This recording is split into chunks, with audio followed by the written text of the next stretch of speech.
Hello and thanks for joining us on this Tuesday. I'm Jurnee Taylor and here are some of the headlines we're following right now at noon. Kentucky police are looking for a motive in the deadly shooting that unfolded inside a Louisville bank on Monday.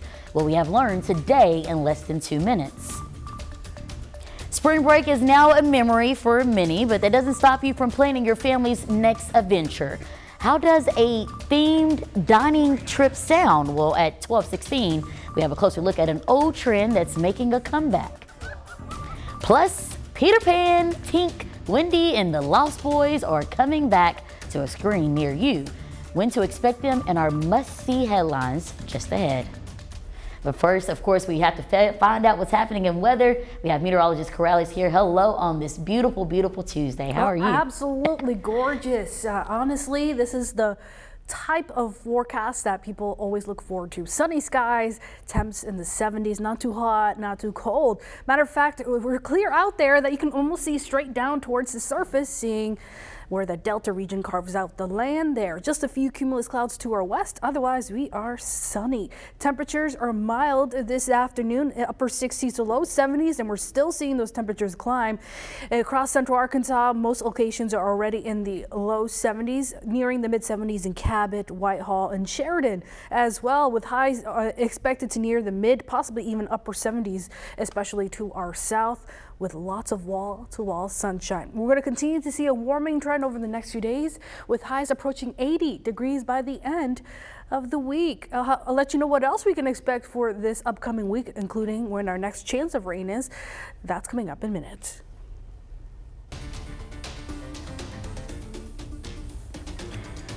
Police in Louisville, Kentucky have not yet released a motive in yesterday's mass shooting at a bank. We do know the shooter was a colleague who killed former co-workers just as their work week began. Roxana Saberi has more from the scene. Shots rang out at Old National Bank shortly after 8:30 Monday morning. Another caller advising possibly 8 to 9 people have been shot. Police rushed to the scene. Active shooter at the bank! Get out of your car! Active shooter at the bank! After exchanging gunfire, they killed the shooter.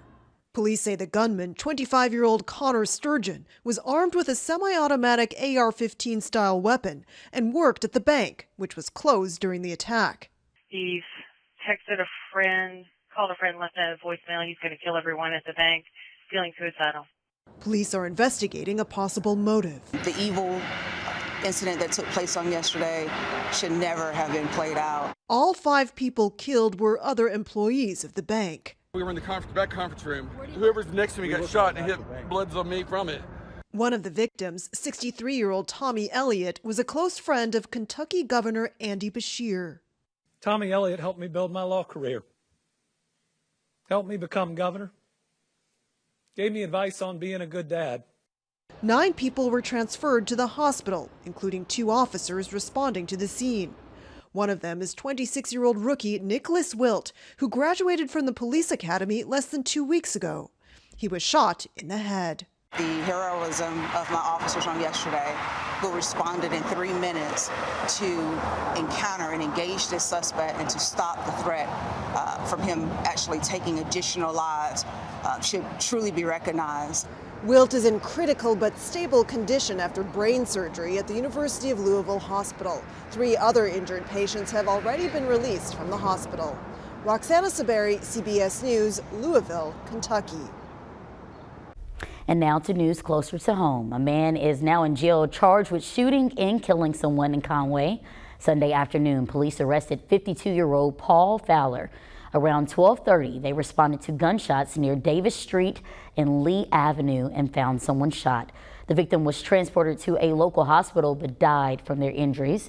They identified Fowler as a suspect and took him into custody just minutes after the incident took place. Meanwhile, Governor Sarah Huckabee Sanders officially signed new tax cuts into law Monday. According to the governor, those cuts will immediately benefit millions of Arkansans. Individual rates dropped 0.2% for those making up to $87,000. It's a cut, but not everyone is on board. Some Democrats say it's not big enough, but the governor says this is a step in the right direction. This is the first major tax cut of my administration, but it certainly won't be the last. Today, we're taking another step to regain our competitive edge.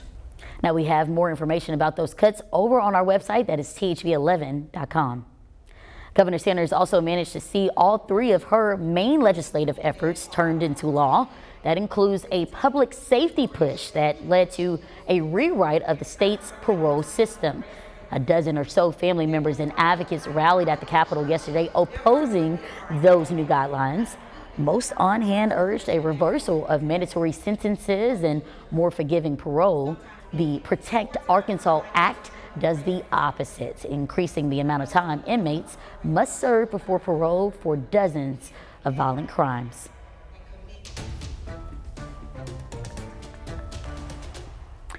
We are thinking of many Arkansans who lost their belongings when the tornadoes took them away. Now we're hearing from folks who say they can't get their stuff for another reason. THV11's Sarah Bakowitz joins us to explain. I understand everybody's going through something, but we still need to know this was our home. Christina Osler was in her apartment when the storm hit and says she hasn't been allowed back since. I wish I had known that we were going to have to evacuate, that we weren't going to be able to get back in and get our stuff. I just would like more communication. The city of Little Rock condemned the property after the tornado, meaning residents are not allowed to enter. But Jennifer Gentry's daughter has a pet guinea pig inside, and she's desperate for anyone with clearance to help. I texted the complex today and got a response stating that they put contractors into my home and that there was no pet there. Well, there was 5 days ago. Other residents frustrated to learn their car had been towed off the lot without notice. You're gonna move my property from a place where I have a lease that? You can't, I didn't know you could do that. After questions from news crews and social media attention, Calais Apartments released this letter Monday, saying they'll be releasing new info through Facebook and text messages and telling tenants cars were moved to clear up debris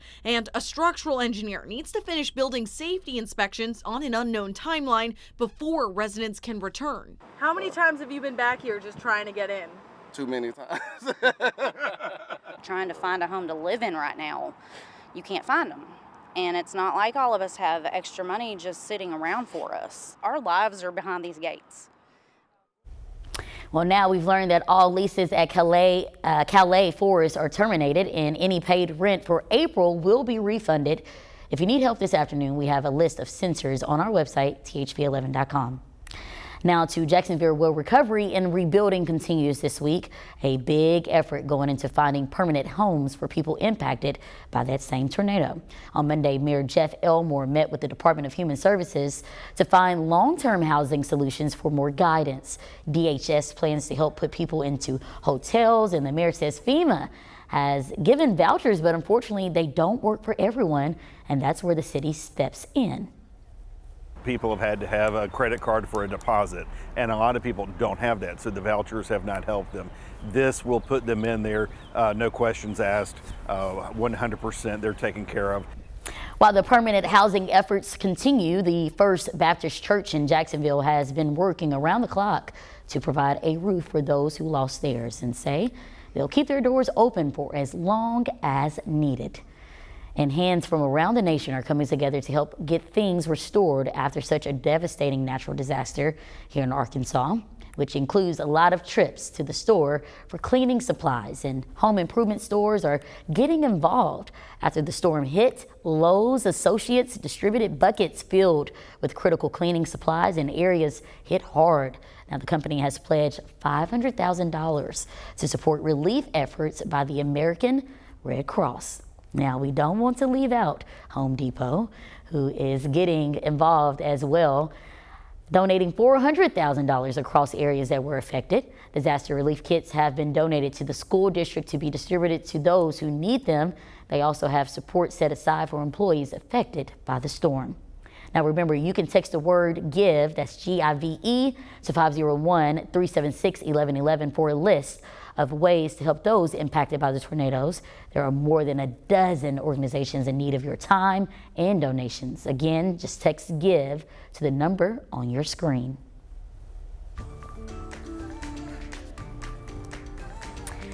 Well, we've been talking about it. We're now less than a year away from a solar eclipse when 2/3 of the state will be in what's called the path of totality. Now, Monday, the Cabot Chamber and Arkansas Tourism held a meeting with the community to explain what people need to expect on April 8th, 2024. Arkansas Tourism says hundreds of thousands of people, if not million visitors, will come to Arkansas to see the eclipse. Cabot is one of the cities in the path of totality, so the meeting helped prepare people there for an influx of visitors. We just want to make sure and bring awareness to this. We don't want people to take it lightly. It could be a huge thing for Cabot and all of Arkansas, really. Well, according to Arkansas Tourism, the next steps are working with RDOT and utility companies to figure out some logistics leading up to that big day. Jones says the chamber is looking to have some kind of special eclipse event, but they haven't said what that would look like just yet. You can find more information on the eclipse in Arkansas on our website. That's thv11.com.